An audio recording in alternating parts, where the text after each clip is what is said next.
Audio কথনে সবাইকে স্বাগতম। আমরা শুরু করেছিলাম শীর্ষেন্দু মুখোপাধ্যায়ের উপন্যাস ওয়ারিশ। উপন্যাসটি আমি 2টি পর্বে ভাগ করে পড়ছি। প্রথম পর্ব আমি আগেই আপলোড করেছি। প্রথম পর্বের লিংক আমি ডেসক্রিপশন বক্সে দিয়ে দিচ্ছি। আজকে আমি পড়ব শেষ পর্ব।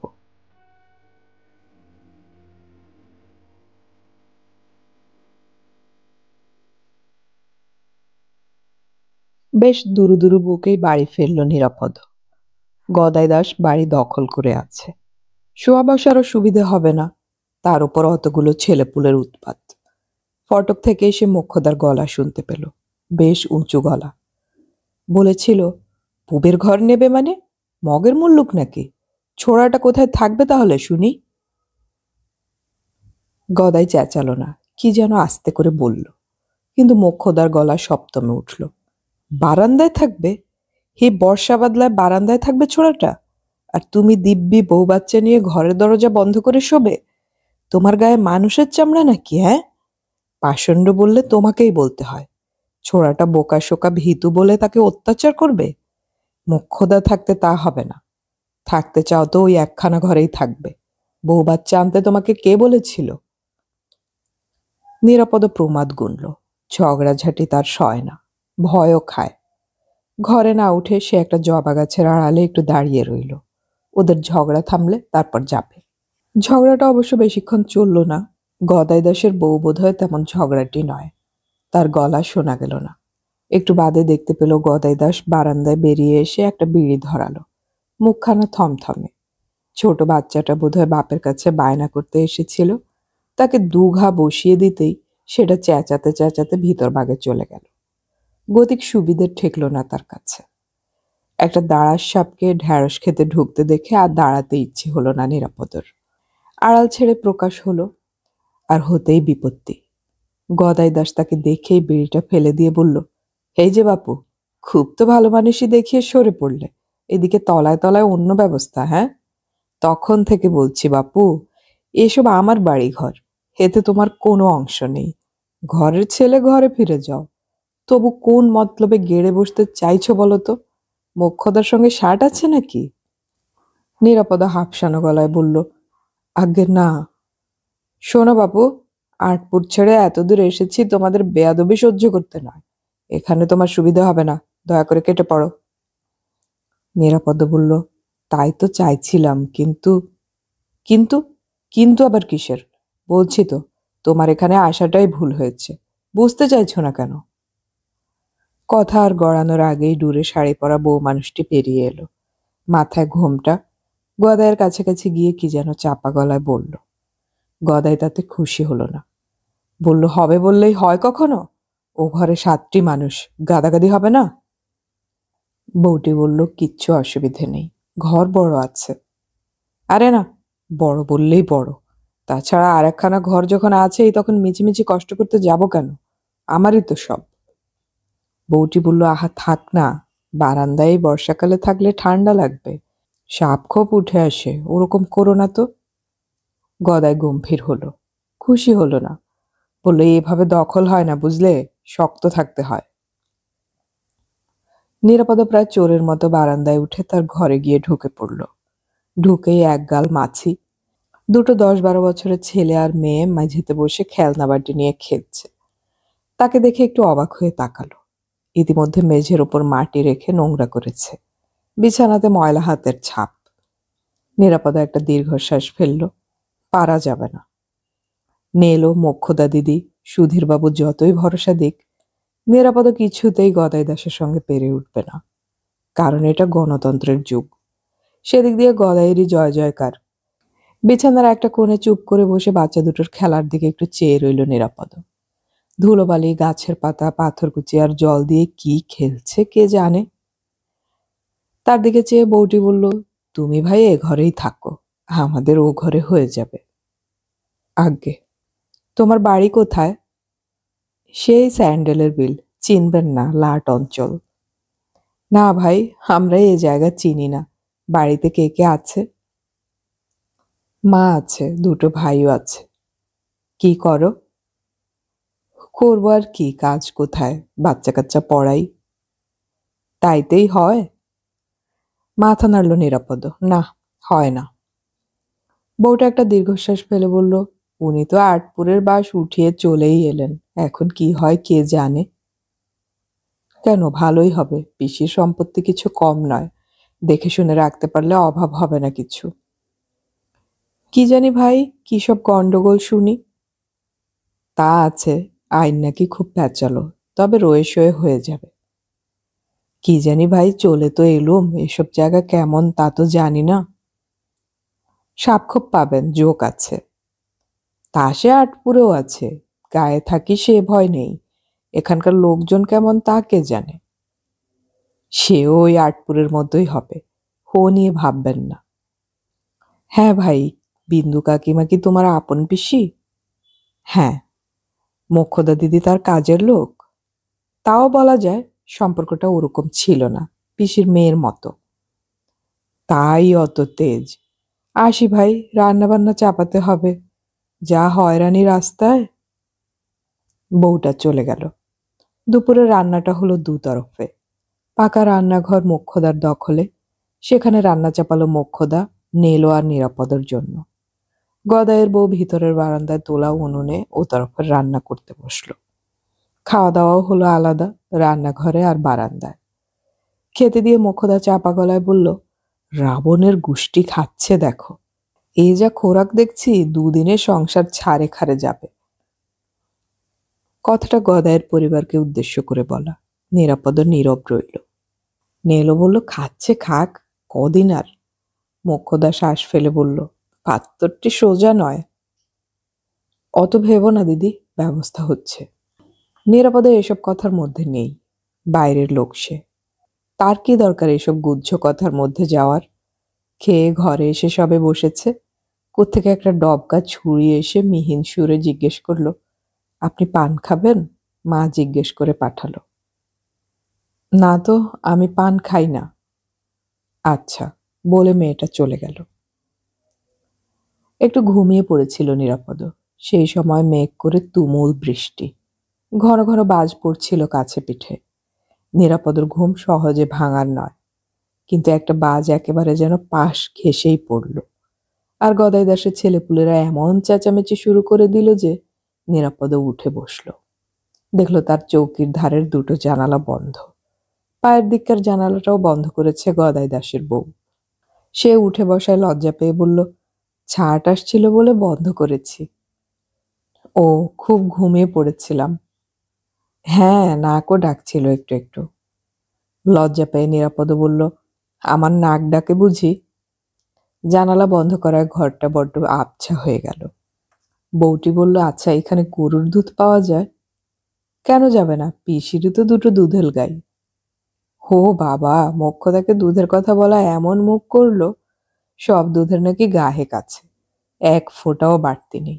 কি যে করি, আমার ছোটটির তো দুধই ভরসা, এখানে কিনতে পাওয়া যায় না। তা নিশ্চয়ই যায়, নেলোকে একবার জিজ্ঞেস করবেন। তার তো পাশের গায়ে বাড়ি, একবেলা কাজ করে খেয়ে চলে যায়, বিকেলে তো আসে না শুনলাম। এই বৃষ্টিতে অবশ্য দুধের আশাও নেই, কিন্তু আজ বলে রাখলে কাল সকালটায় অন্তত পাওয়া যেত। গদাইবাবুকে বলুন না, উনি তো কদিন ধরে এখানে আছেন, জানেন বোধহয়। বলেছি, উনিও কেমন যেন উগ্রচণ্ডী হয়ে আছেন, কিছু বলতেই ভরসা হয় না। কেন, উগ্রচণ্ডী হয়ে আছেন কেন?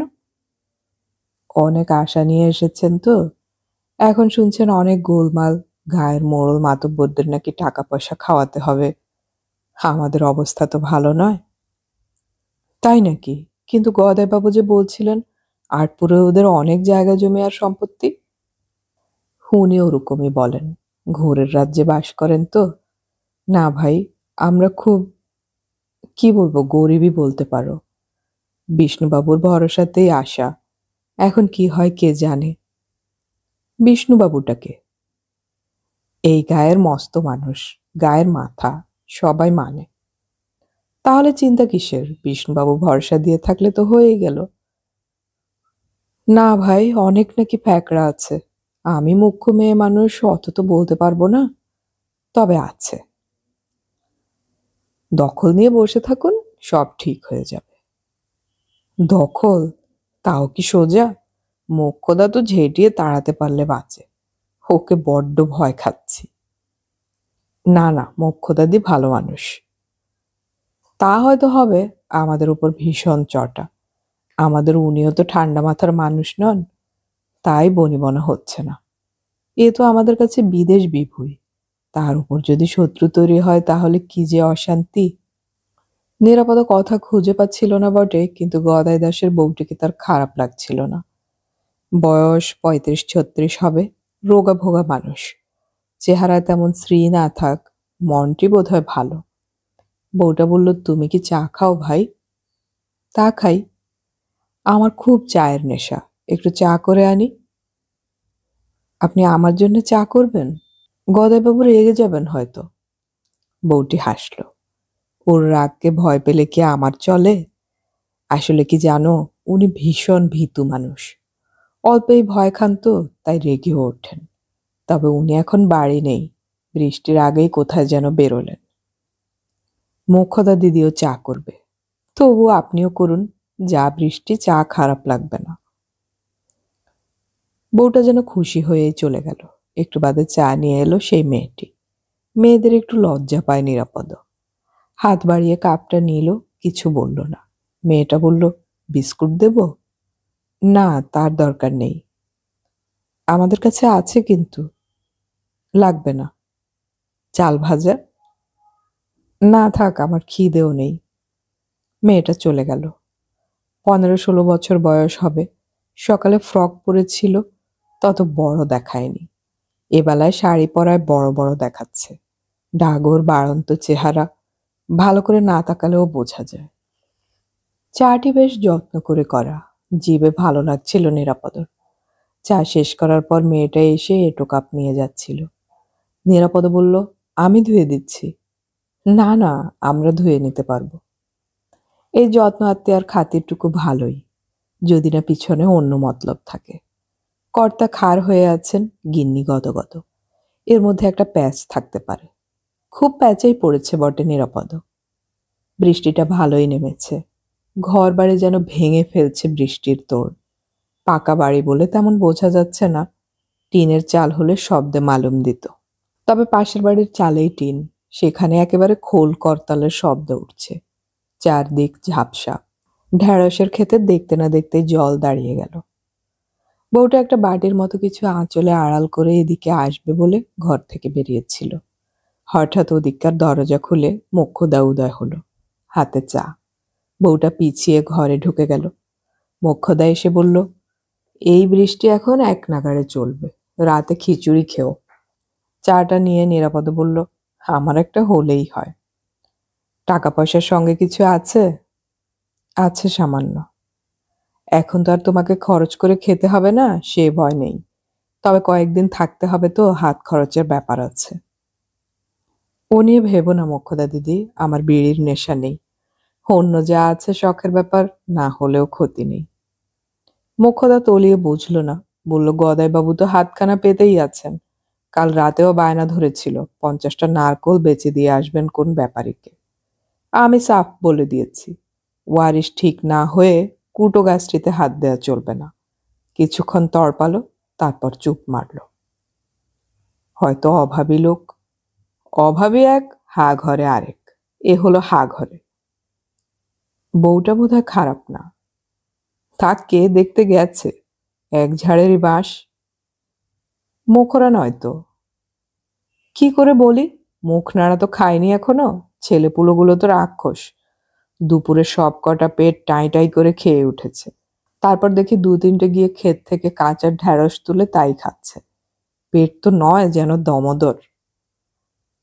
না, তুমি বড্ড চটে আছো ওদের ওপর। চটবো না তো কি, এন্ডি গেন্ডি এনে তুলেছে, বাড়িঘর সব নোংরা করবে। তুলনামূলক বিচার করে নিরাপদ বুঝল, মোক্ষদার চেয়ে গদাই দাসের বউ ভালো চা করে। সেটা অবশ্য প্রকাশ করলো না সে, শুধু বলল, গদাইয়ের বউ চা করে খাইয়েছে কিন্তু মোক্ষদা দিদি। মোক্ষদার গালে হাত।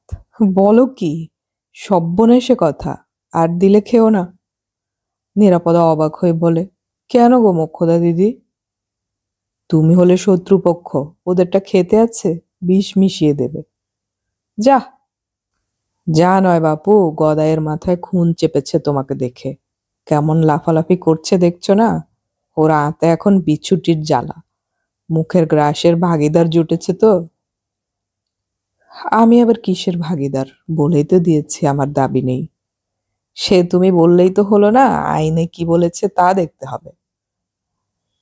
আচ্ছা মোক্ষদা দিদি, বিষ্ণুবাবু লোকটাকে? সে আছে, মস্ত মাতব্বর। মাসিমার 3 বিঘা ধান জমি সেই তো 2 বছর আগে গাপ করলো। খুব ধড়িবাজ লোক। তার কথা কেন? সেই নাকি গদাইয়ের মুরব্বি। তা সবাই জানে। বিষ্ণু শ্বশুরবাড়িও আটপুরে কিনা, তলে তলে সব মকরধ্বজ। তুমি এঁটে বসে থাকো। বিষ্ণুবাবু যদি মাতব্বর হয়ে থাকে তবে আমার আর আশা কি বলো? যা বোঝে তাই করবে। তোমার অত নিকেশের দরকার কি?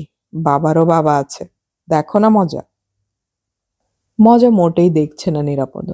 বড্ড নড়পড়ে অবস্থা। কোথাকার জল কোথায় গড়ায় কে জানে।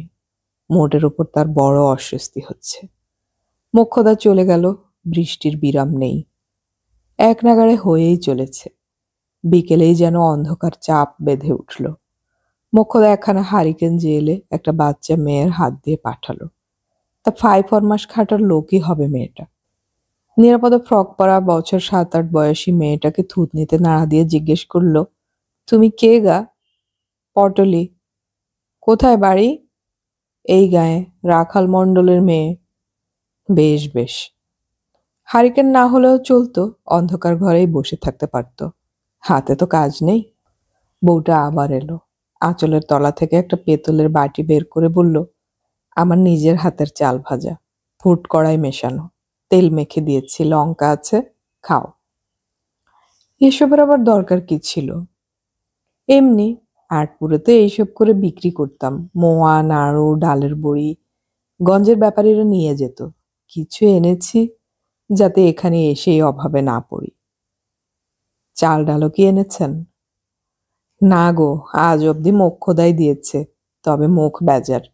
ফুলিকে নাকি বলেছে এত লোকের জোগাতে পারবে না, শুধু 2 জনের মতো দেবে। তাহলে চলবে কি করে? চলছে নাকি, কালই চাল টাল আনাতে হবে। সংসার তো হাঁ করে আছে, সব গিলে খেতে চায়। তাহলে তো আপনাদের বিপদই হলো। হ্যাঁ, এখানকার ব্যবস্থা ভালো দেখছি না। আটপুরে কত গল্প করে এলাম, এখন যদি ফিরে যেতে হয় কি লজ্জা বলো। ফিরবেন কেন, থাকুন, সব ঠিক হয়ে যাবে। তুমিও কি থাকবে এখন? কয়েকটা দিন আছি, তবে পাকাপাকি থাকার তো উপায় নেই। এ হলো পিসির সম্পত্তি, আমার তো আর হক নেই তার উপর। আপনারাও এসেই গেছেন। হো মা, সে কি কথা? তোমার হক নেই কেন? আপন পিসি না? তা বটে, পিসি আপন বলে সম্পত্তি তো আর আপন নয়। সম্পত্তি আপনাদের আপন। আমি অত বুঝি না ভাই। তুমি আছো বলে বেশ লাগছে। শত্রুপুরীতে তোমাকেই একমাত্র বন্ধু বলে মনে হচ্ছে। এখানে তোমার একটা হিললে হয় না? আর হবে কি করে? এখানে না একটা স্কুল আছে, চাকরি চাও না? চাকরি কি ছেলের হাতের মোয়া? মাধ্যমিক পর্যন্ত বিদ্যে, তাতে স্কুলের চাকরি হয় না। আমার ফুলিরও আসছে বছর মাধ্যমিক দেওয়ার কথা। সে কি আর পারবে? ঠাই নাড়া হয়ে সব ভেস্তে গেল। ফুলিটাকে? আমার বড় মেয়ে, ওই যে চা দিয়ে গেল তোমাকে। ও, ওই বুঝি বড়? হ্যাঁ, 16 পেরিয়ে 17 পা। লেখাপড়ায় ওরই যা একটু মাথা, অন্যগুলোর নয়। এখানে স্কুলে ভর্তি করে দেওয়ার কথা। উনি কি করবেন উনিই জানেন। আপনি পান খান নাকি? খাই। আমি একটা খাবো। হোমা, নিশ্চয় নিয়ে আসছি, জর্দা দোক্তা খাও ভাই। না, এমনি সাদা পান হলেই হবে। আচ্ছা, দিয়ে যাচ্ছি। বউটা গেল, পান নিয়ে ফিরেও এলো। বলল বিষ্ণুবাবুর সঙ্গে দেখা করতে গেল ফুলের বাবা। কি হবে, কি শুনে আসবে কে জানে। বুকটা বড় কাঁপছে। দূর, ভাবছেন কেন? এসব আপনাদেরই। সে কথা তো শুধু তুমি বলছো, আর কেউ বলছে না। আমার তো এত চাই না, অনেক কম হলেও চলে। আটপুরে অনেক ধার কর্য হয়ে গেছে। সংসারও অচল হয়ে আসছিল, তাই বাস উঠিয়ে আনা। গদাই কি করেন? কি যে করেন তা উনিই জানেন। আগে আদালতে কি সব স্ট্যাম্প কাগজ টাগজ বেচতেন, তাতে কি পোষায়? জমি জমা যা ছিল তাও বিক্রি টিক্রি করতে হয়েছে। পিসির এক ভাসুরপো আগে আসতেন টাসতেন বলে শুনেছি। সে আমার জন্মের আগেকার কথা, নামটামও জানি না। তিনি কি বেঁচে আছেন? বউটার মুখখানা কেমন ধারা হয়ে গেল। মাথা নেড়ে বলল, না, বেঁচে নেই। তিনি বোধহয় আপনার ভাসুর, তাই না? হুম। কিন্তু প্রসঙ্গটা যেন পছন্দ করছে না বউটা। হঠাৎ বলল, তুমি আমাকে বৌদি বলে ডেকো কেমন? বলে বৌদি চলে গেল। ও ঘরে দুটো বাচ্চা খুব চেঁচিয়ে কাঁদছে। বৃষ্টির জোর বাড়ছে বই কমছে না, একেবারে বল্লমের মতো এসে গেঁথে যাচ্ছে মাটিতে। হ্যারিকেন হাওয়ায় লাফাচ্ছে। দরজাটা বন্ধ করতে হল ঘরে হাত পা গুটিয়ে এই বসে থাকাটার কোনো মানে হচ্ছে না। স্যান্ডেলের বিলে যা হোক করে সময়টা কেটে যায় ঠিকই। চাল ভাজা জিনিসটা যে এত ভালো জানা ছিল না নিরাপদর। ছোলা ভাজা, মুগ ভাজা, মশলার গুঁড়ো এত সুন্দর মিলমিশ হয়েছে যে বলার নয়। আর মুড়মুড়েও খুব। বাদলার দিনে বেশ লাগছে খেতে। দরজায় একটা ধাক্কা পড়তে উঠে গিয়ে কপাট খুলে দেখে ফুলি। মা জিজ্ঞেস করলো, আর দুটি চাল ভাজা দেবে কিনা? লজ্জা পেয়ে নিরাপদ বললেন, না না, আর লাগবে না, বেশ হয়েছে খেতে। তোমার মাকে বলো, বাটিটা আমি ধুয়ে দিয়ে আসবো ক্ষণ। আপনি ধোবেন কেন? আমি ধুয়ে নেব। সাঁই সাঁই বাতাসে বৃষ্টির ঝাপটায় বারান্দা ভিজে যাচ্ছে। সে বলল, ভিজছ কেন? ঘরে যাও। হ্যাঁ, বাবার জন্য ভাবছি, কখন গেছে। এসে যাবেন, বাদলায় আটকে পড়েছেন কোথাও। গাগঞ্জ জায়গা, চিন্তার কিছু নেই। মেয়েটা চলে গেল। ফের দৌড় দিল নিরাপদ। ঘণ্টাটাক বসে বসে আকাশ পাতাল ভাবল। টের পেল বৃষ্টির মধ্যে গদাই দাস ফিরেছে। ফিরে একটু হাঁকডাক করছে। উঠে গিয়ে দরজায় কান পাতল নিরাপদ। শুনল গদাই দাস বলছে, কালকেই সব সাব্যস্ত হয়ে যাবে। রাতে দুতরফেই খিচুড়ি। মোক্ষদা এসে বলল, আজ আর রান্নাঘরে যাওয়ার জো নেই। জানালার একটা পাল্লা ভাঙা বলে জলে ভাসিয়ে নিয়েছে।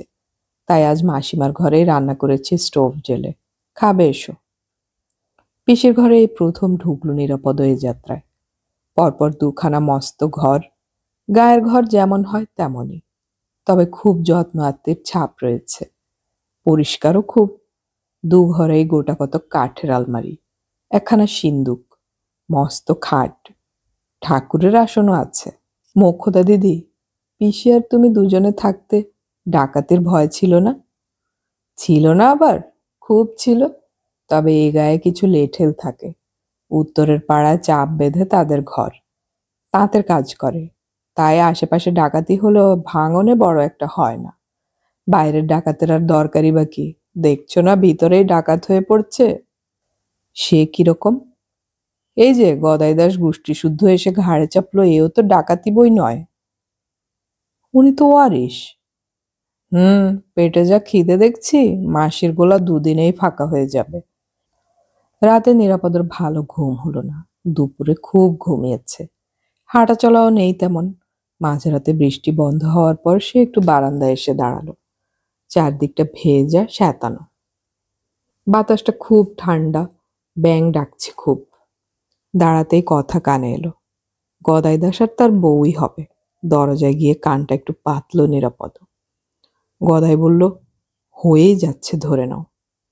সে তো তুমি বরাবরই বলো, কেবল বল ভরসার কথা। কাজ তো কিচ্ছু এগোয় না। এবারটা দেখোই না, ছোড়াটা কি বলছে টলছে। ছেলেটা খুব ভালো। ভালো?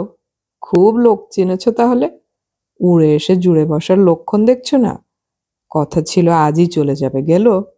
ও হচ্ছে মোক্ষদার লোক। ওই মোক্ষদাকে আমি ঝেঁটিয়ে তাড়াবো। বড্ড আস্পদ্দা মাগির।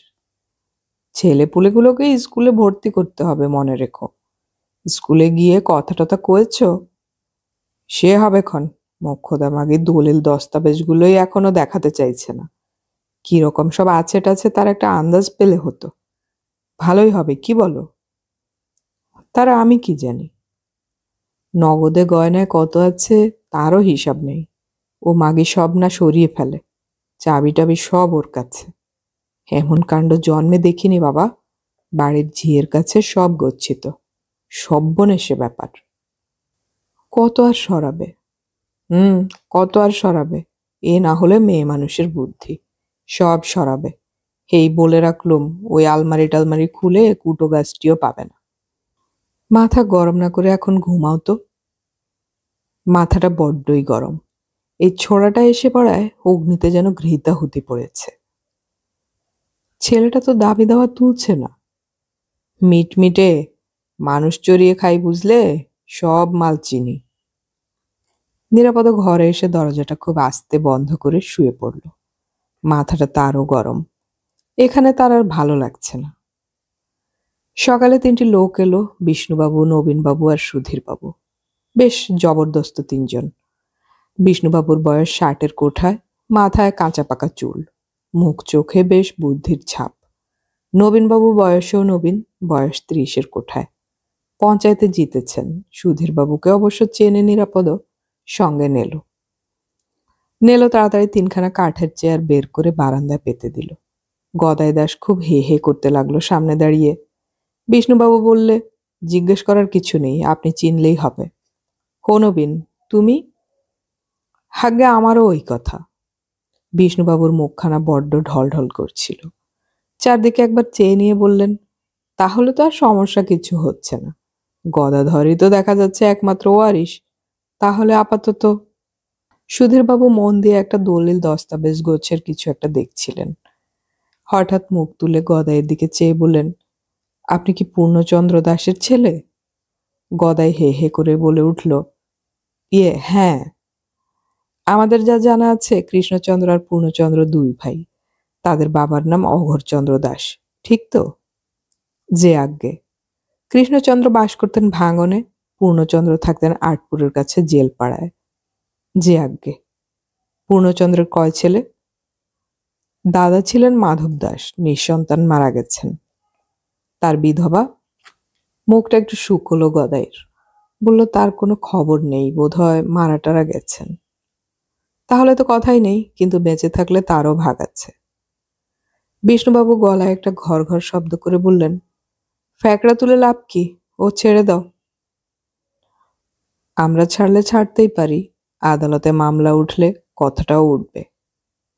ফুলে প্লেটে করে 3জনের জন্য নাড়ু আর মোয়া নিয়ে এলো। পিছনে দুটো ভাইয়ের হাতে 3জনের জন্য 3 গ্লাস জল। নবীনবাবু আর বিষ্ণুবাবু প্লেট নিলেন, সুধীরবাবু নিলেন না। হাতের কাগজে অখণ্ড মনোযোগ। খানিক বাদে মুখ তুলে বললেন, তাহলে আপনি 1 নম্বর ওয়ারিশ? আপনাদের দয়া। দয়া? দয়া কিসের? নিজের ন্যায্য পাওনাগণ্ডা বুঝে নেবেন, দয়ার কথাই আসে না। আজ্ঞে, তবু এখানে তো আপনাদের আশ্রয়েই থাকা। সুধীরবাবু নেলোর দিকে চেয়ে বললেন, একটু মোক্ষদাকে ডাকো তো। সুধীরবাবু মাথাটা নিচু রেখেই বললেন, বিন্দুবাসিনীর এক ভাসুরপো আসতো না আগে? হ্যাঁ। কি নাম? মাধব। তাকে মনে আছে? গায়ের রং কালো ছিল, খুব জোয়ান ছিলেন, আবছা আবছা রকম মনে আছে। তার বাপের নাম জানো? অঘোর দাস। ঘরে তার ছবি আছে। ছবি আছে? আর কার ছবি আছে? সবারই। কার কার? মাধব দাস, কৃষ্ণ দাস, পূর্ণ দাস। গদাইবাবুর ছবি নেই? না, থাকার কথাও নয়। কথা নয়? না, মাসিমার কাছে শুনেছি পূর্ণ দাসের একটাই ছেলে, মাধব দাস। ভুল শুনেছ হয়তো। না, ভুল শুনবো কেন?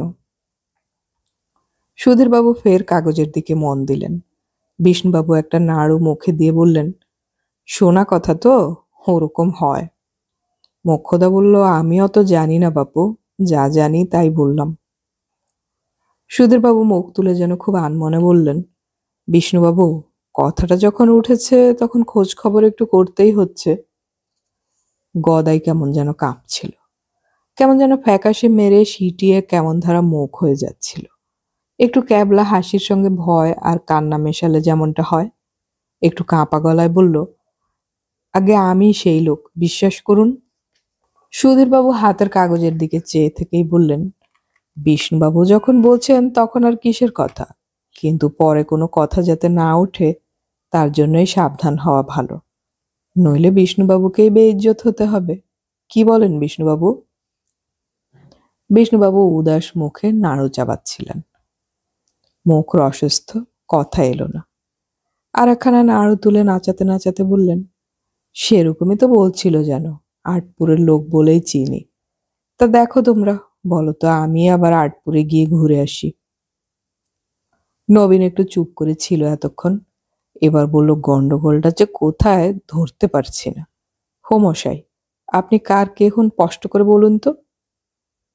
গদাই বোধহয় মূর্ছাই যেত, এমন ঘাবড়ে গিয়েছিল এ কথায় যে বলার নয়। কিন্তু ঠিক এই সময়ে তার বউ বেরিয়ে এলো ঘর থেকে। আমি বলছি, আমার কথায় কি হবে? আমি ওর পরিবার। উনি ভাসুরপো নন। তাহলে? উনি আমার ভাসুর মাধববাবুর আপন মামাতো ভাই। বিষ্ণুবাবু আর একটা নাড়ু মুখে ফেলে বললেন, এই তো শুনলে তো, মাধবের মামাতো ভাই, তাতেও অর্ষায়। সুধীরবাবু মাথাটিকে মৃদু একটু নাড়া দিয়ে বললেন, না, অর্ষায় না। কেন? ওদিকে তো আর কোনো দাবিও ওঠেনি। দাবি উঠলেও কিছু নয়, আইনে টেকে না। কেন হে, ঠিকবে না কেন? মাধব বেঁচে থাকলে সম্পত্তির মালিক হতো, মাধবের অবর্তমানে তো পায়। সুধীরবাবু ঘন ঘন মাথা নাড়া দিয়ে বললেন, বিষ্ণুবাবু, এই ভাঙন গায়ের আইন বলুন, আদালত বলুন, সে আপনি, আপনার ওপর কথা কিসের? তবে কিনা আইনে যা বলে তাতে গদাধর দাস এই সম্পত্তির ওয়ারিশ নয়। কৃষ্ণচন্দ্রের দিককার আর কোনো দাবিদারও থাকছে না। তাহলে বিন্দুবাসিনীর দিকে থাকছে। তাই নাকি? আইন তাই বলছে? সেরকমই ব্যাপার। তবে আপনি যদি বলেন তাহলে সবই হতে পারে, কিন্তু তাতে বদনামের ভয় আছে। গদাই দাস মাথায় হাত দিয়ে উবু হয়ে বসে পড়ল। কোকানির মতো একটা শব্দও বেরিয়ে এলো মুখ থেকে। কাহিল গলায় বলল, আমার মাথাটা বড্ড ঘুরছে। ও তরফে আজ অরন্ধন। গদাই সেই যে শয্যা নিয়েছে আর ওঠেনি। বউটা কেঁদে কেটে এখন ঘরে বসে আছে। আজ বাচ্চাগুলো পর্যন্ত তেমনই হইচই করছে না। ছোট তিনটে ঘুরঘুর করছে বাগানে, জল কাদা মাখছে, কেউ গ্রাহ্যও করছে না। রান্নাঘরে নেলো আর নিরাপদ পাশাপাশি খেতে বসেছে। নেলো উবু হয়ে, নিরাপদ আসন পিড়িতে। মোক্ষদা খেতে দিতে দিতে বলল, হলো তো ছেলে, এখন এঁটে বসে থাকো। নিরাপদ বুঝতে পারছে গদাই দাস হেরে গেছে, সে জিতে গেছে। তবু মনটা কি ভালো লাগছে তার? আনন্দ হচ্ছে কি? হচ্ছে না। সে একটা দীর্ঘশ্বাস ফেলে বলল, কি যে হলো কিছুই বুঝতে পারলাম না। নেলো হু হু করে একটা শব্দ করল। মোক্ষদা বলল, সে অনেক কথা। মাসিমা বেঁচে থাকতেই বিষ্ণুবাবু নানা রকম ফিকির শুরু করেছিল। হো মানুষকে তো চেনো না, বহু কাল ধরে জ্বালাচ্ছে। বিধবা অনাথা দেখে মাসিমাকে নানাভাবে নাকাল করেছে। 3 বিঘে জমি বেমালুম গাপ করে দিল। তাতে কি নোলা কমেছে? হারও খাবে। তাই আটপুরে গিয়ে মাধব দাসের ভাইকে জপিয়ে রেখেছিল। তা গদাই দাসও অভাবী লোক, লোভী। গদাইকে গদিতে বসিয়ে সম্পত্তিটা বিষ্ণু আর গদাইয়ে বাটোয়ারা করে নেওয়ার মতলব ছিল। তোমরা টের পেলে কি করে? ও তরফ যে সাফ হয়ে গেছে তা মাসিমার কাছেই শুনেছি। যখন বিষ্ণুপদ ফোন দিয়ে আটতে লেগেছিল, তখনই মাসিমা আমাকে বলেছিল, হো মোক্ষদা, বিষ্ণুর মতলব ভালো নয়, ও আমার সব গ্রাস করবে, আমার একজন মুরব্বী দরকার। তখনই ওই সুধীরবাবু মাসিমাকে ভরসা দেয়। আটপুরে গিয়ে খোঁজ খবর করে পাল্টা ফোন দিয়ে বের করে রাখে। মাসিমার খুব ইচ্ছে ছিল তোমাদেরই সব দিয়ে যায়। দুঃখ করে বলতো, আমার ভাইটা বড় কষ্ট করে গেছে, আমার যা খুদকুড়ো আছে ওদেরই দিয়ে যাব। সে বাবদে একটা কাগজও আছে সুধীরবাবুর কাছে, মাসিমার নিজের হাতে লেখা। তাহলে এত কিছু হতে গেল কেন? বিষ্ণুপদর মতলবটা বুঝতে হবে না? ভাঙন গা জ্বালিয়ে পুড়ে খাচ্ছে তো ওই একটা লোকই, পাজির পা ঝাড়া। কেউ কিছু বলতে সাহসও পায় না। পয়সার জোর আছে, জনবল আছে, আগে থেকে জানাজানি হলেও ঠিক আরেকটা ফোন দিয়ে ফেলতো। তা বলে ভেবো না তোমাকেও নিষ্কণ্টক থাকতে দেবে। যখন এখানে এসে বাস করবে তখনই বুঝবে। এ সম্পত্তির ওপর ওই শকুন বহুকাল নজর দিয়ে রেখেছে। মাসিমা মরার পর দিনই এসে আমার কাছে চাবি চেয়েছিল। বলল, এইসব বাড়িঘর এখন গায়ের মাতব্বরদের জিম্মায় থাকবে। আমি রুখে উঠে দু কথা শুনিয়ে দিলুম, তখন পালালো। সোজা পাওয়ার ভেবো না। নিরাপদ ক্রমে ক্রমে কেমন যেন নিভে যাচ্ছে। ও তরফ আজ বড় ভেঙে পড়েছে। গদাইয়ের এমন অবস্থা হয়েছিল যে নিরাপদের এক সময় ভয় হয়েছিল লোকটার না স্ট্রোক হয়ে যায়। নেলো ভাতের পাহাড় এক চোপাটে উড়িয়ে দিয়ে ফের ভাত আর ডাল নিল, সঙ্গে লঙ্কা। লঙ্কাটার অর্ধেক কামড়ে চিবোতে চিবোতে বলল, মামার বাগানে বিয়েলো গাই, সে সম্পর্কে মামাতো ভাই। মামাতো ভাই এসেছেন খাবলা মারতে। বিষ্ণুখুড়োর বিষয় বুদ্ধি বটে। তা পারল সুধীরবাবুর সঙ্গে, কেমন ঝামা ঘষে দিল। নিরাপদ বুঝল এরাও দুতরফ, এক তরফ সুধীরবাবুর, অন্য তরফ বিষ্ণুবাবুর। সে একটা দীর্ঘশ্বাস ফেলল।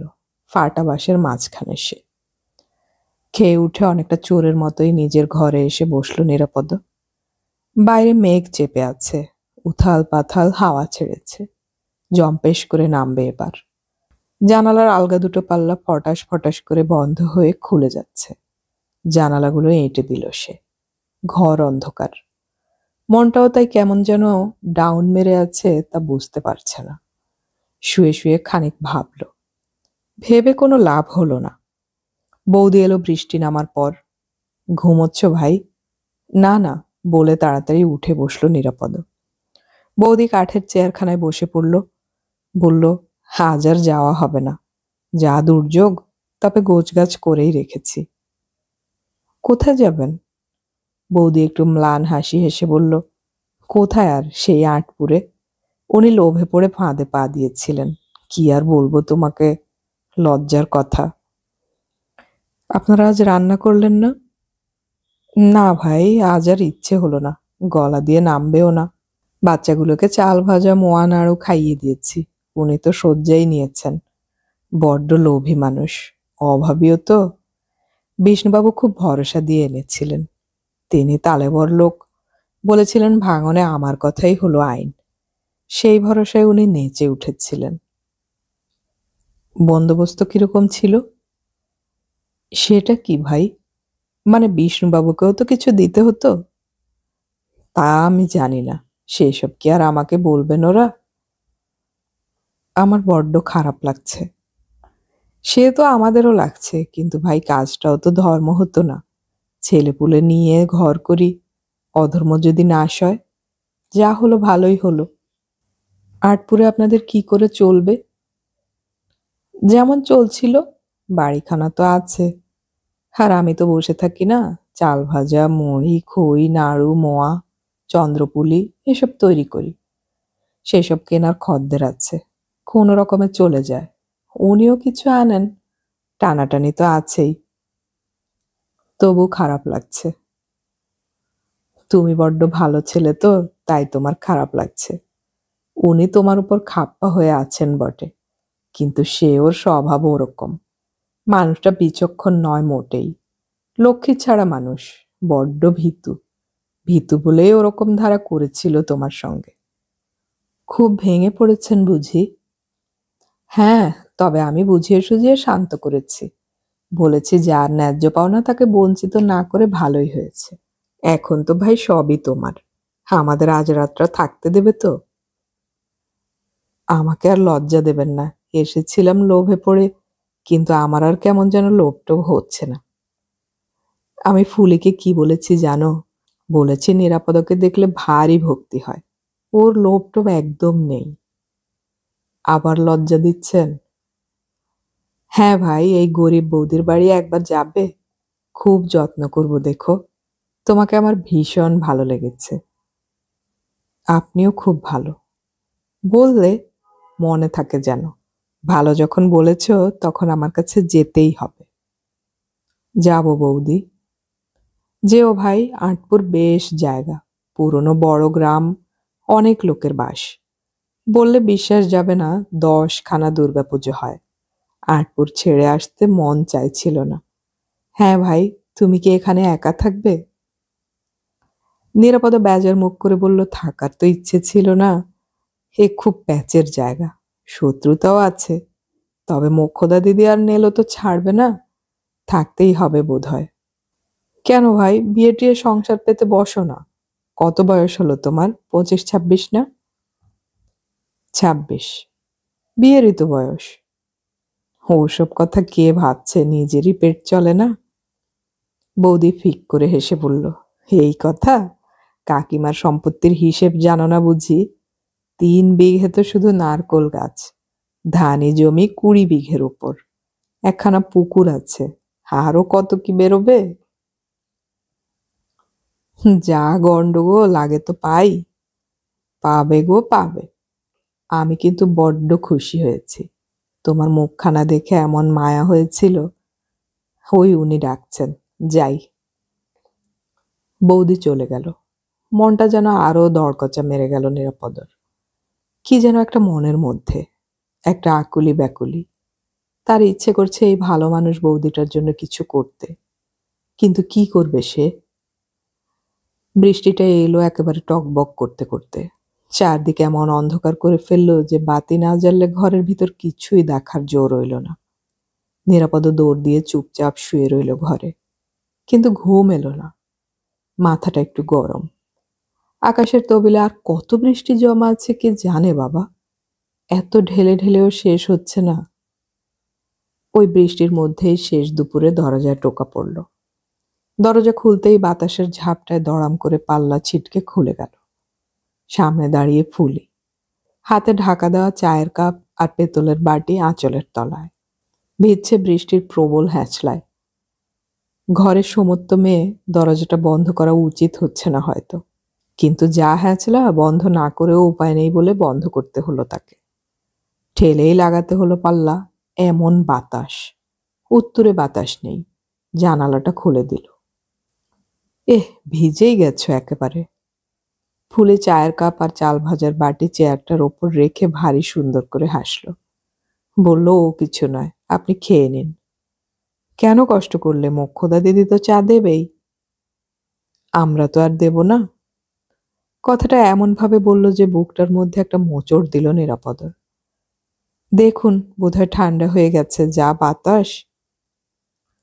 নিরাপদ চায়ের চুমুক দিয়ে বলল, না ঠান্ডা হয়নি, বেশ চা। তুমি চা করতে পারো তোমার মায়ের মতো? পারবো না কেন, এটা তো আমিই করেছি। নিরাপদ লজ্জা পেয়ে বলল, বেশ হয়েছে তো। ফুলে আবার একটু হাসল। নিরাপদর মনে হচ্ছিল একটা লাগসই কথা তার বলা দরকার, কিন্তু কি কথা তা তার পেটে আসছিল, মুখে আসছিল না। চায়ে ফের একটা চুমুক দিয়ে বলল, আটপুরে ফিরে যেতে তোমার খুব খারাপ লাগবে না? ফুলে অবাক হয়ে বলল, না তো, আটপুরে থাকতেই তো আমরা খুব ভালোবাসি। ও, বলে নিরাপদ খুব কষে ভাবছিল কি বলতে চায় সে। না, মনে আসছে না। পেটের মধ্যে গুড় করছে। আপনি খান, আমি পরে এসে এঁটো কাপ নিয়ে যাব। হ্যাঁ, আমিও ধুয়ে দিতে পারি। না না, আপনি ধোবেন কেন? খিল খুলতে ফুলে যখন হাত বাড়িয়েছে তখন নিরাপদ বলল, মানে বুঝলে। ফুলি ফিরে চাইল। কি বলছেন? এ জায়গা তোমার ভালো লাগে না? না না, বিচ্ছিরি জায়গা। ও, তা কি? না, ধরো যদি এখানেই থাকা সাব্যস্ত হয়। না তো, আমরা তো কাল চলেই যাচ্ছি। হ্যাঁ তা জানি, ধরো যদি বলুন না কি? যদি থাকতে হয় তো পারবে? কেমন করে থাকবো? আমরা তো চলেই যাচ্ছি। তা জানি, ধরো তোমাকেই যদি থাকতে হয়। আমি? হ্যাঁ, মানে ব্যবস্থা যদি একটা হয় তাহলে পারবে? ফুলি খিলটা খুলে ফেলতেই হাওর বাতাসে দুটো পাল্লা দড়াম করে খুলে গেল। তার মধ্যে গলা তুলে নিরাপদ জিজ্ঞেস করলো, পারবে না?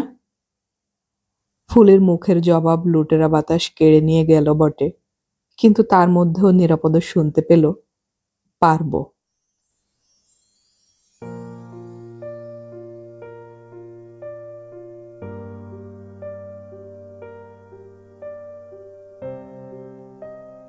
এতক্ষণ আমি পড়ে শোনালাম শীর্ষেন্দু মুখোপাধ্যায়ের উপন্যাস ওয়ারিশ এর শেষ পর্ব।